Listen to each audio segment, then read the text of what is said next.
उमरखेड विधानसभा मतदारसंघातनी भाजपने तिसऱ्यांदा गड राखलाय। माझ्यासोबत या विषयावर बोलण्यासाठी नवनिर्वाचित आमदार किसन वानखेडे आहेत।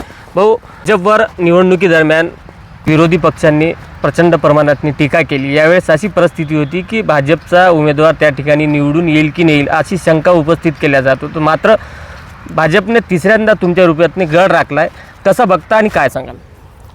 वास्तविक पाहता जो उमेदवार होता काँग्रेसचा तो बाहेरून आलेला होता आणि धनाढ्य होता, याच्याबद्दल काही शंका नाही।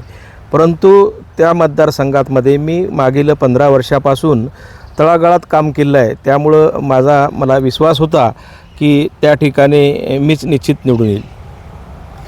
उमरखेड हा विधानसभा मतदारसंघ यवतमाळ जिल्ह्यातला शेवटच्या टोकावर आहे। पलीकडे जर आपण बघितलं तर मराठवाड्याचा भाग लागतो आणि तुमच्या मतदारसंघामध्ये काही बंदिस्त भाग आहे आणि विशेष करून महागाव शहरातील ग्रामीण रुग्णालयाचा प्रश्न अनेक दिवसांपासून मार्गी न लागल्याचा आरोप होते, ते कसं तुम्ही सोडवसाल? मागील काळात आमच्या येथीलच आमदार होते माननीय नामदेवराव ससाने साहेब, अनेक प्रकल्प त्यांनी पूर्ण करण्याचा प्रयत्न केला।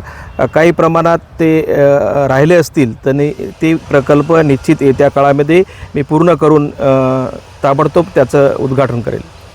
केंद्रात आणि राज्यात महायुतीचं सरकार आहे, या अँगलनं तुम्ही तुमच्या मतदारसंघातनी अधिकाधिक विकास कामं खेचून आणण्याच्या दृष्टिकोनातून काय उपाययोजना कराल, कसे प्रयत्न कराल? निश्चितच मी समाजाचं हित बघण्यासाठी या ठिकाणी आलो आहे। वास्तविक पाहता मी आमदार नसून जनसेवक आहे। येणाऱ्या काळामध्ये त्या ठिकाणी उमरखेड विधानसभा मतदारसंघामध्ये नैसर्गिक संपत्ती मोठ्या प्रमाणात आहे। उदाहरणार्थ पैनगंगा नदी आहे, पूस नदी आहे, मोठ्या प्रमाणात त्या ठिकाणी पाणी उपलब्ध आहेत। इसापूर धरण, वेणी धरण ह्या ठिकाणी 2 धरणं आहेत, छोटे छोटे तलाव आहेत। प्रत्येक ठिकाणी शेतकऱ्याच्या बांधापर्यंत पाणी पोहोचलं पाहिजे, हे प्रथमतः मी प्राधान्य देईल आणि त्या ठिकाणी मोठ्या प्रमाणात ऊस येतो। उमरखेड तालुक्यामध्ये सुद्धा एक कारखाना आहे आणि महागाव तालुक्यात सुद्धा एक कारखाना आहे, त्या ठिकाणी मोठ्या प्रमाणात ऊस पिकतो, परंतु शेतकऱ्याच्या बांधापर्यंत काही प्रमाणात पाणी जात नसल्यामुळे त्यांना अडचण निर्माण होतात। त्याचबरोबर विजेचा सुद्धा प्रश्न निर्माण होत आहे। हे दोन्ही प्रश्न मी प्रामुख्याने सोडून त्या ठिकाणच्या शेतकऱ्यांचं मोठ्या प्रमाणात उत्पन्न वाढण्याचा निश्चित प्रयत्न करणार आहे। नक्कीच उमरखेड विधानसभा मतदारसंघातनी ज्यांनी पडद्यामागून अतिशय मोलाची भूमिका बजावली आणि कायम एक निष्ठावंत भाजपचा चेहरा म्हणून ज्याकडे पाहिल्या जाते, नितीन भुतडा माझ्यासोबत आहे। भाऊ, तुमच्यावर बी निवडणुकीच्या प्रचारादरम्यान अनेक आरोप झाले की तुमची तिथं मतदारसंघातनी दादागिरी चालते, काय सांगाल तुम्ही?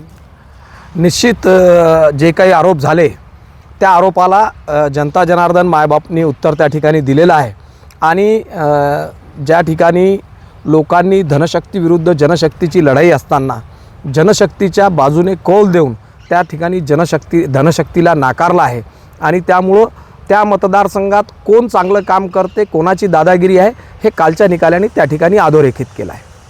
नक्कीच भाजपने उमरखेड विधानसभा मतदारसंघ याही वर्षी म्हणजे तिसऱ्यांदा गड राखलेला आहे, त्यामुळे येणाऱ्या काळातनी नवनिर्वाचित आमदार किसन वानखेडे कशा पद्धतीनं त्या ठिकाणी काम करत आहे, विकास कामं कसे आणतायत, अधिकाधिक खेचून आणतायत, याकडे सुद्धा लक्ष असणार आहे। संजय राठोड, साम टीव्ही न्यूज, यवतमाळ।